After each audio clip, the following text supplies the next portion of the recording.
Samantala, ilang mga pamilya sa bansa ang nananatili ngayon sa mga evacuation centers bunsod ng epekto ng Bagyong Luis at hanging habagat. At samantala, handa na rin ang pamahalaan sa posibleng epekto ng Bagyong Maymay. Si JB Pedregosa sa buong detalye. Bagamat bahagyang humina na at kumilos papalabas ng bansa ang Bagyong Luis, nag-iwan naman ito ng mga pinsala sa maraming lugar sa bansa bunsod ng pagpapalakas nito sa hanging habagat.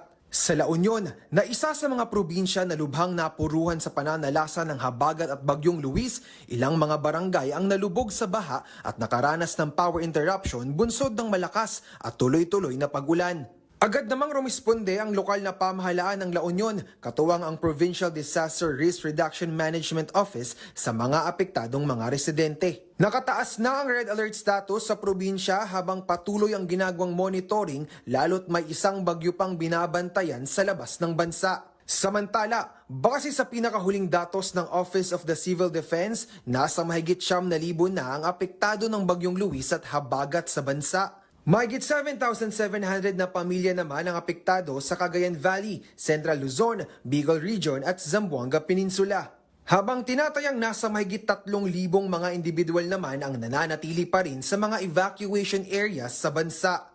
Wala namang naitalang casualty o nawawala sa 18 lugar na apektado sa Ilocos Region, Zamboanga Peninsula at BARM. Matapos ang pananalasa ng Bagyong Luis at hanging habagat, agad namang naghatid ng tulong ang pamahalaan sa mga lugar na mga apektado. Sa ngayon, tinatayang nasa mahigit 1,000 government assistance na ang naipamahagi sa mga apektadong pamilya at lugar, habang patuloy naman ang ginagawang monitoring lalo't may binabantayang panibagong bagyo sa bansa. Tiniyak naman ng MMDA na handa sila sa harap ng banta ng Bagyong Maymay. Sa panayam sa 13 Mornings, sinabi ni MMDA General Manager Nicolas Torre na sinimulan na ng ahensya ang paghahanda sa posibleng epekto ng bagyo. Anya, bago pa umulan, sinimulan na rin nila ang paglilinis ng mga estero para maiwasan ang labis na pagbaha.